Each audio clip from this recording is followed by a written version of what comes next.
이라는 게 대체 뭐냐 조금 모호하실 수 있을 것 같은데요. 저희가 정의하는 스스로 성장하는 제품이란 진성 사용자, 즉 충성 고객이 많은 제품입니다. 스스로 성장하는 제품이라는 것은 지속적이고 구조적으로 존속 가능한 제품이어야 합니다. 따라서 일시적인 매출이나 허수 사용자가 많을 수 있는 회원 수나 트래픽 수만으로는 스스로 성장하는 제품이라고 보기 힘든 것입니다. 따라서 이것이 가능하려면 고객들의 사랑을 받는 제품을 만들어야만 하는 것입니다. 그렇다면 그런 제품을 만들어야 되는 건 알겠는데 어떻게 만들어야 될까요? 성장하는 제품을 만들기 위한 핵심 접근법, 저희는 두 가지로 정리를 했습니다. 첫 번째, 우리의 고객은 누구인가? 우리의 핵심 타겟군, 우리의 핵심 세그먼트는 누구이고 우리는 그들을 정말 이해하고 있는가? 그렇다면 두 번째, 우리는 고객을 위해 일을 하고 있는가? 그들에게 우리가 전달하고자 하는 가치를 제대로 전달하기 위해서 일을 하고 있는지 냉정하게 자문해 봐야 합니다. 하나씩 조금 더 자세히 들어가 보겠습니다. 다시 한번 이제 눈물 없이 볼 수 없는 저희의 첫 번째 가계부 앱인데요. 저희가 이 가계부 앱을 만들 때는 덜 열심히 했고 지금 현재 서비스를 만들 때는 더 열심히 했을까요? 사실은 저희는 누구보다 열심히 했다고 자부를 했습니다. 따라서 운영을 중단해야 했을 때 사실 너무 슬픈 결정이기도 했죠. 하지만 저희는 저희가 원하는 가계부 앱을 만들려고 했던 것은 아닌가 자문을 하기 시작했습니다.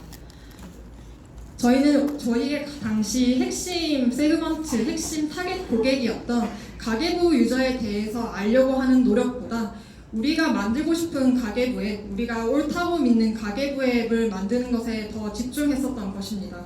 따라서 우리가 고객을 몰라주었기 때문에 고객 역시 저희의 노력에는 관심이 없었습니다. 그래서 두 번째 앱을 만날 때부터는 고객을 만나기 시작했습니다. 저희의 첫 번째 고객이었던 가계부 유저들을 만나기 위해서 20대부터 50대 최대한 많은 데모그래피의 고객들을 만나기 시작했습니다. 수첩이나 다이어리처럼 전통적인 가계부를 쓰시던 분들, 앱이나 웹사이트 또는 복식후기를 이용하시는 분들, 다양한 형태의 다양한 유형의 고객들을 만났고 그들을 만나면서 가계부 유저들은 어떤 사람들인지 저희는 학습하기 시작했습니다. 당시 팀원들 중에는 가계부 유저가 아무도 없었습니다. 그래서 실제 가계부 유저들을 만났을 때 저희들은 사실 충격 그 자체였는데요. 그들이 생각한 진짜 가계부의 모습과 저희가 생각했던 가계부 모습은 너무나 달랐습니다. 이것이 지금 현재 제공하고 있는 저희 뱅크샐러드의 가계부 탭의 모습입니다. 가계부 유저들을 저희가 학습한 결과 그들은 매일매일 그들의 지출을 통제하는 것을 매우 중요하게 생각합니다. 그래서 가장 접근성이 높은 화면으로서 매일 지출을 확인할 수 있는 구조를 설계했습니다.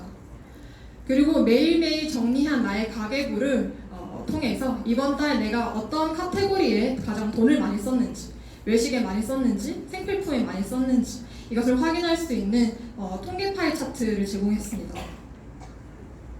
이 결과로 첫 번째 앱은 운영을 중단했던 것과 달리 현재의 뱅크샐러드에는 가장 많은 방문자 수를 기인해주고 있는 것이 저희 가계부 유저입니다.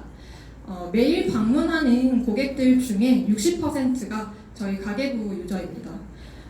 소프트웨어는 자주 방문하는 제품일수록 성장 속도가 빠릅니다. 따라서 굉장히 저희에게는 되게 고마운 유저들이죠. 이것은 저희가 고객들을 잘 이해한 결과라고 저희는 생각을 합니다. 어떻게 고객들을 만나고 어떻게 그들을 분석하고 학습해야 되는지 조금 더 상세하게 아시고 싶으신 분은 저희 뱅크샐러드 디자인랩 브런치 사이트에서도 좀 더 자세하게 보실 수 있습니다. 고객이 어떤 사람인지 알았다면 그러면 우리는 고객을 위해서 가치를 전달하기 위해 제품과 서비스를 만들어야 합니다. 당연한 말일 수 있지만 사실 바쁘게 움직이는 업무 환경 속에서 내가 편한 대로, 내가 습관적으로 하고 싶은 대로 일을 하고 있는 경우가 종종 발생하는데요. 저희가 현재의 서비스를 성공시키기까지 약 1년 정도의 시행착오 기간이 있었습니다.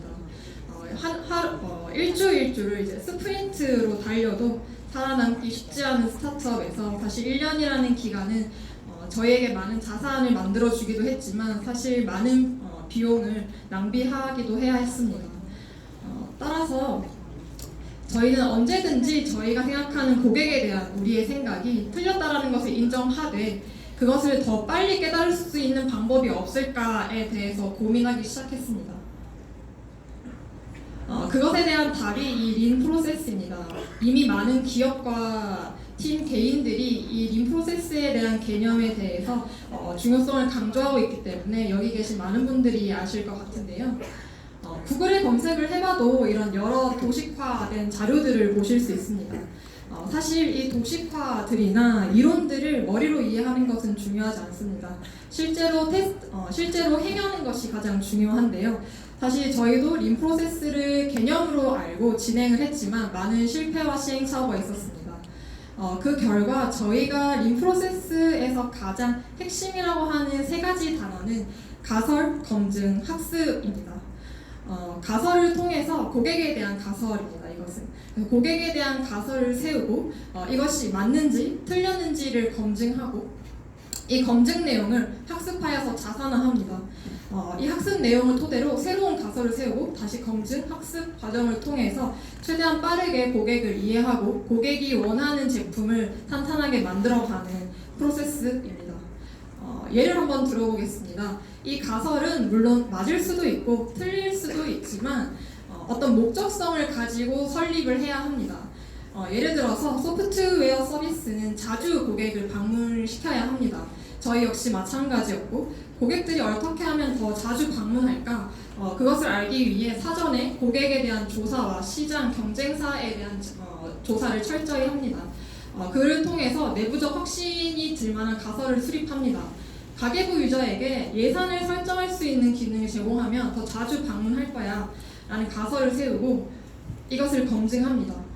예산 기능을 실제로 제품에 런칭을 했더니 가계부 유저들이 이 기능을 사용하기 위해서 더 자주 방문하기 시작했습니다. 그래서 MAU가 일시적으로 증가했다. 이것은 monthly active user라고 해서 월에 활성화되는 유저 수를 말합니다. 월에 방문하는 고객 수가 증가했습니다. 그러나 수개월이 지나자 다시 이 방문 수가 줄어들었다라는 검증을 하게 되는데요.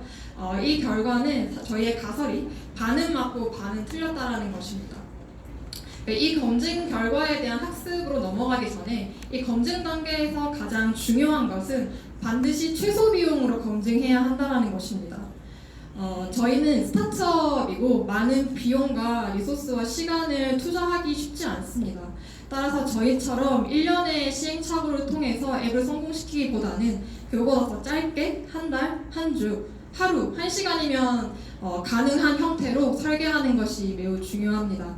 따라서 제가 예로 든 예산 기능을 저희가 테스트를 해보겠다라고 했을 때에도 실제로 개발하지 않고서도 검증할 수 있는 방법이 있습니다.